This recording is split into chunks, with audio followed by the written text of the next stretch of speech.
She sat on a bar stool, sipping vodka with cola, and waited. She casually glanced at her watch, noting that her friend was already 15 minutes late. Thoughts about the wisdom of this rendezvous flashed through her mind. The anticipation heightened her nervousness and ominous premonitions. Carrie scanned the hotel lounge bar with her eyes. Ordinary walls opened up before her, but the glances of some patrons added mystery and excitement to the scene. Their eyes, like those of true predators, slid over her figure as if seeing something more than just a bar guest. She felt the weight of their attention on her, like invisible threads tightening around her. Loneliness in the crowd emphasized her vulnerability, and it seemed that some present began to see something in her that she herself hadn't noticed.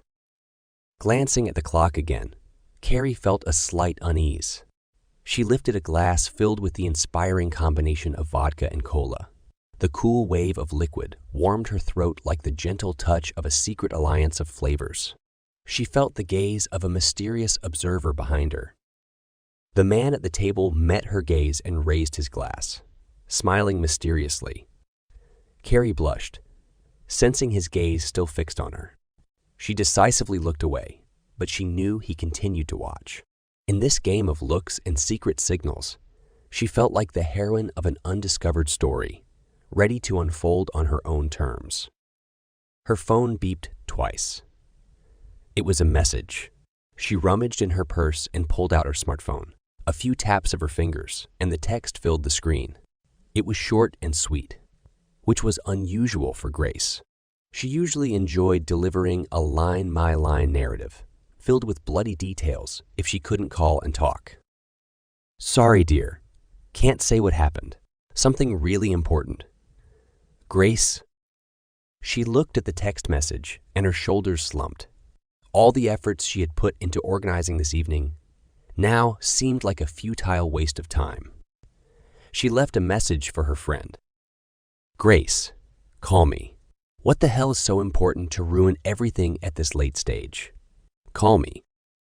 Carrie threw her phone into her bag with such force, as if trying to drive away all the ominous news that loomed over her life. Grace, a reliable friend in every adventure beyond her marriage, was usually there, inspiring bold decisions. However, this time her absence left a void in Carrie, as if the main link in the support chain had disappeared. She sighed, feeling indecisiveness that had long avoided her soul. It was the first time in almost 2 years that Grace wasn't around, and Carrie realized she would have to explore this path alone now. What the hell was so important? And more importantly, what was more important than what they had planned for this evening? She felt anger and disappointment. Had it been a week or more since she had sex? Or was it longer? She tried to remember.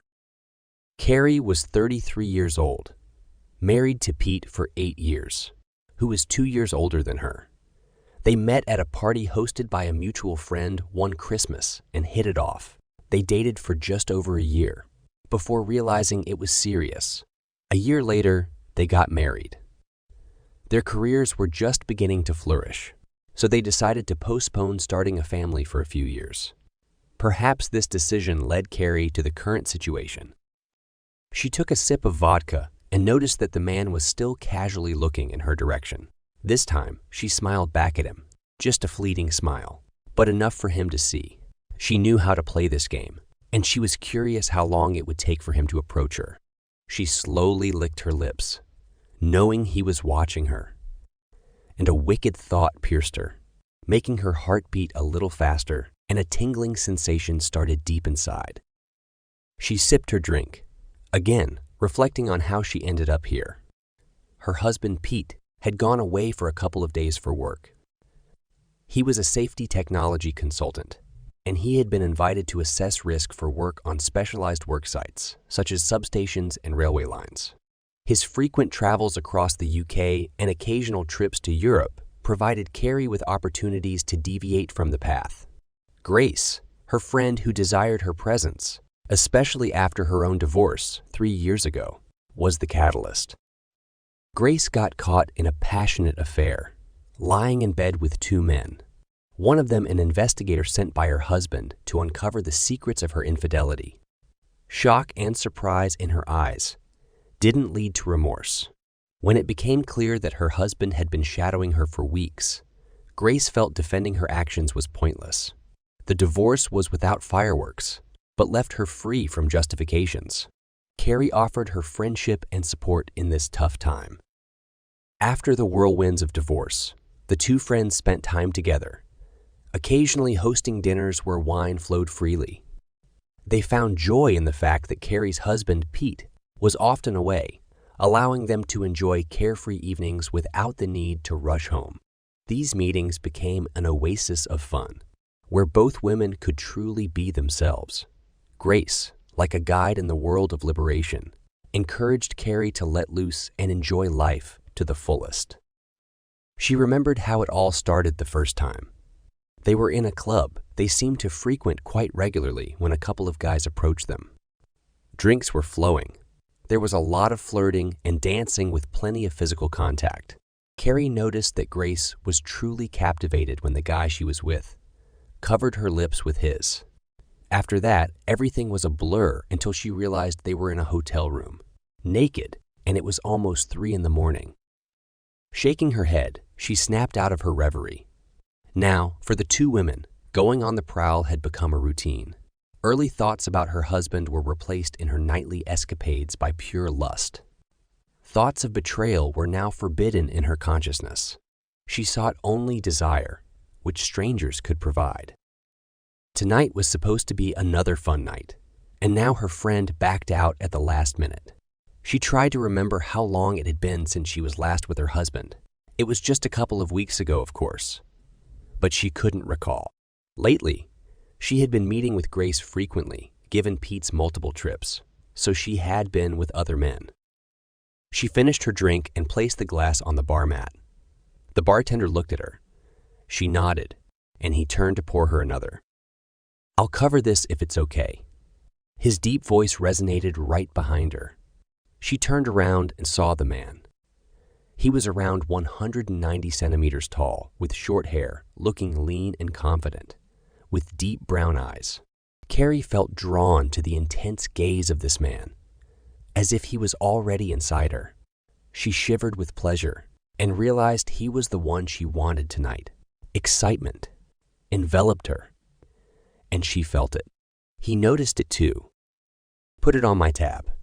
The bartender nodded and walked away. He had seen it all before, a lonely married woman and an experienced seducer preparing for a conquest. It disgusted him, but he thought that sometimes women get what they deserve. This girl seemed like a player herself, making the situation even worse in his eyes. Somewhere at home or elsewhere, there was some poor guy who thought she was out with a friend or sitting at home missing him. Yes, it disgusted him how easily people could betray.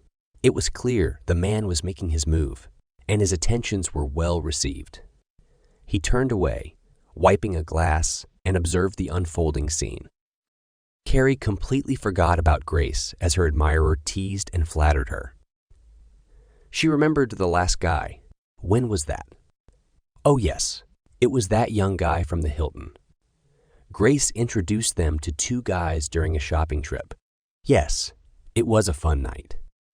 She realized she remembered her nights with strangers, not with Pete. It was strange. She returned to the present when her admirer put his hand on her knee. He gently stroked her knee as they chatted, and she wasn't sure how long he'd been doing it. But it felt nice. The bartender watched as the man approached. Step by step, he gained her trust. He saw it, and it could only end one way. They all knew it. After another round of vodka and cola, Carrie was cheerful enough to relax with her chosen one. She slipped off the stool and melted into his arms. The bartender watched this and knew that the next step would be his move. The kisses became more serious in the elevator on the way to his room. Now his hands were gently but persistently caressing Carrie's buttocks and chest. He was in control.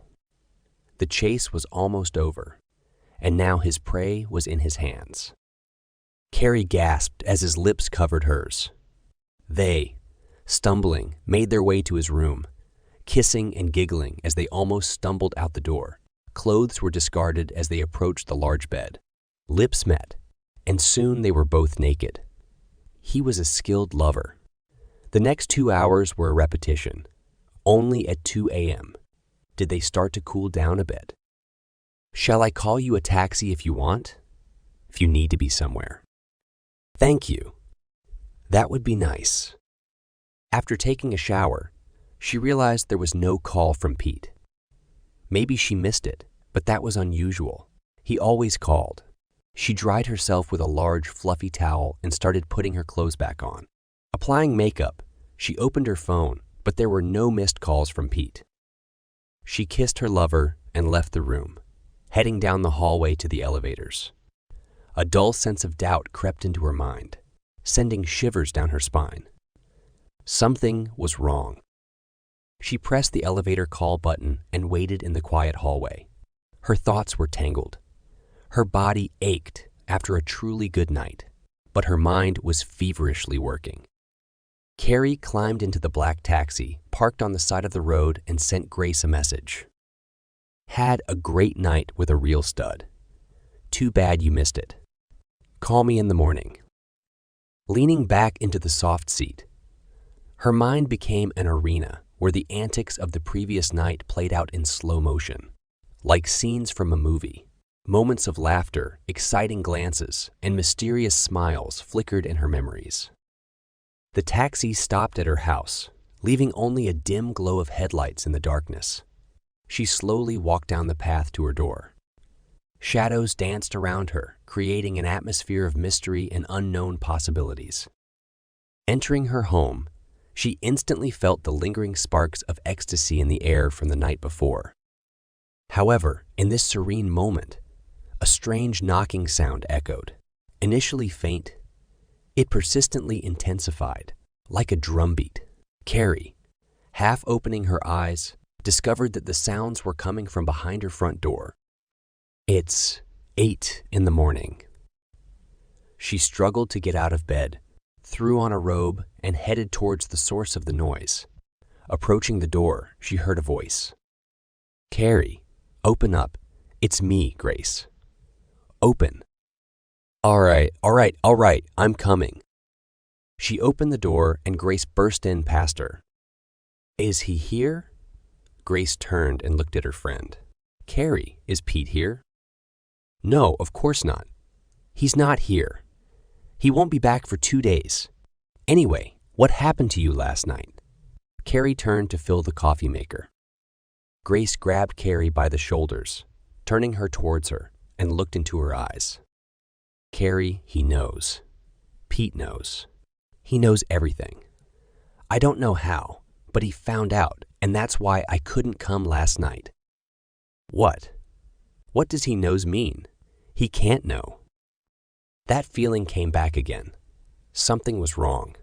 Incorrect. He knows. Her thoughts raced as Grace muttered something to her, but Carrie wasn't listening. Grace shook her. "Carrie, he was at my house last night." "What? That couldn't have happened."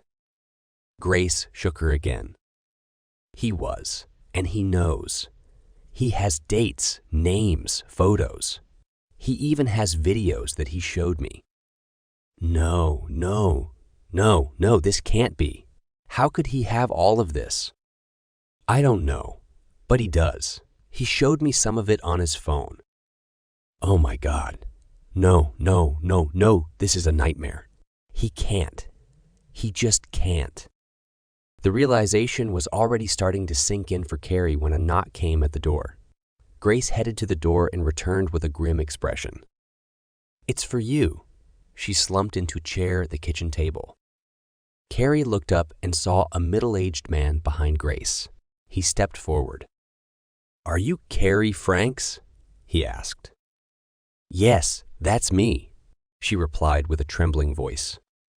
He handed her a large envelope. "Thank you, ma'am.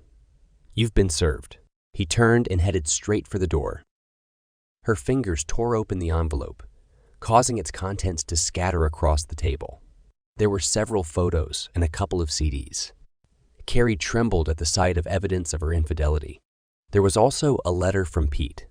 She looked at his handwriting on the envelope and, shaking, slowly opened it.